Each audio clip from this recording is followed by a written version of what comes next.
নমস্কার বন্ধুরা, সবাই কেমন আছো? তো এখন রান্না করে নিচ্ছি এঁচোড়। দেখো কড়াইয়ের ওপরে তেজপাতা আর একটু হলুদ দিয়েছি। হলুদটা কড়াইয়ের ওপরেই দিলাম, কারণ আলাদা করে না আলুতে আর মাখাইনি। এঁচোড় আর আলুটাকে ভালো করে সেদ্ধ করেছি। একটা লঙ্কা চলে গেছে তার সাথে, লঙ্কাটা একটু পরেই দিতাম। তো এটাকে একটু ভালো করে ভেজে নেবো।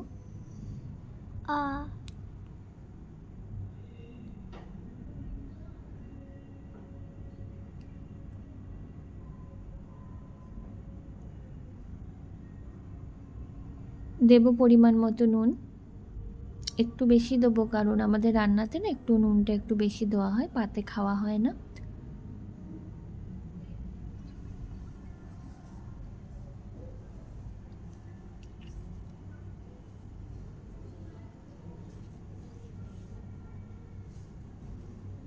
দুটো লঙ্কা দিচ্ছি, একটা তো দেওয়াই ছিল, তো মাথাগুলো একটু ভেঙে দিচ্ছি, বেশি ঝাল হবে না।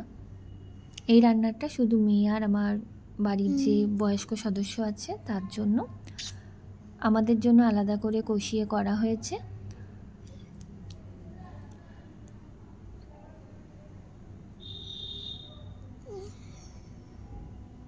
দিলাম একটু চিনি। তো এখন না এই সময় একটু জিরে গুঁড়ো তোমরা ব্যবহার করো, জিরে গুঁড়ো দিয়ে একটু ভালো করে ভাজা করে নিও।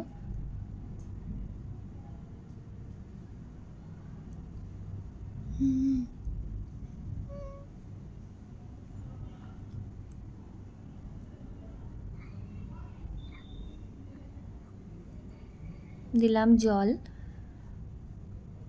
আলু আর এঁচোড় তো সেদ্ধ করাই রয়েছে, তাই পরিমাণ মতো জল দিলাম।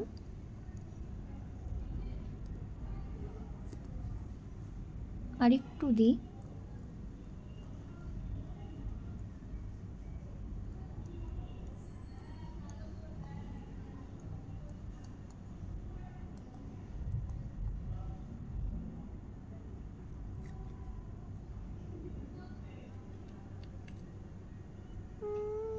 ঢাকা দিয়ে একটু গ্যাসটা কমিয়ে দিই। এদিকে ভাত হয়ে গেছে, দেখো আমি ঢাকাটাকে খুলেছি, খোলার পর একটু এরকম হয়েছে। তো আমি এখন একটু গরম মশলা গুঁড়ো দিয়ে দিলাম। এটা বাড়িতে বানানো গোটা গরম মশলা থেকেই বানানো হয়েছে, দিয়ে আমি ঢেলে রেখেছি কৌটোতে। কেনাটা একটু বেশি উগ্র গন্ধ থাকে। দেখো এটা এরকম রেডি হয়েছে। সবাই ভালো থেকো, সুস্থ থেকো। ভিডিওটা এখানেই শেষ করছি। টাটা।